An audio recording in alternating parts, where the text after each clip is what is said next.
কালকে ছিল আমাদের সরস্বতী মায়ের ভাসান, তাই আমরা সকলে বন্ধুরা মিলে চলে গিয়েছিলাম ভাসানের উদ্দেশ্যে।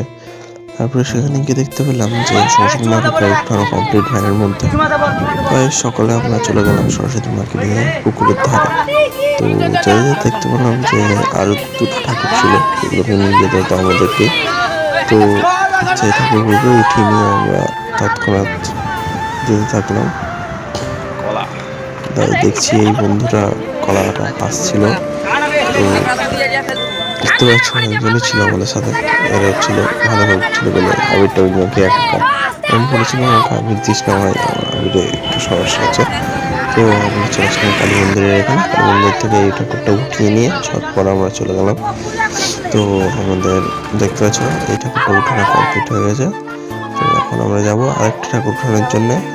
তো আমাদের তিনটা ঠাকুরের কথা বলা হয়েছিল একসঙ্গে বিসর্জন করা, তাই আমরা চলে যাচ্ছি এখন কালী মন্দিরের ওখানে।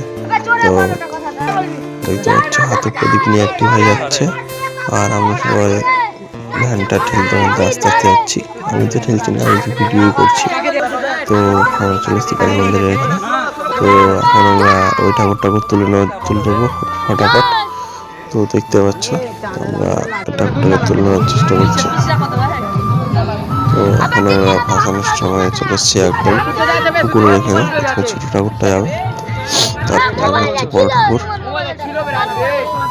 দেখতে পাচ্ছ এখানে কয় পাক মারা হচ্ছে, হয়তো পাক মারার সঙ্গে সঙ্গে এই ঠাকুর দুটো এখন চলে বলে ঠাকুর জয় গুরু। থেকে প্রণাম করে ঠাকুরটা ভাসানো কমপ্লিট করলাম। এবার দিকে হলো ঠাকুর সেটা এখন চলে। দেখতে পাচ্ছ দুই নম্বর ঠাকুরটা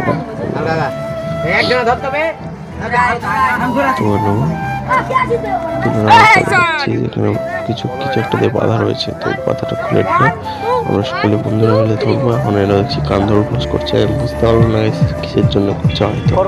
হয়তো কোনো ভুল ত্রুটি হয়ে যাবে, ওই জন্য করছে। তো দেখতে পাচ্ছেন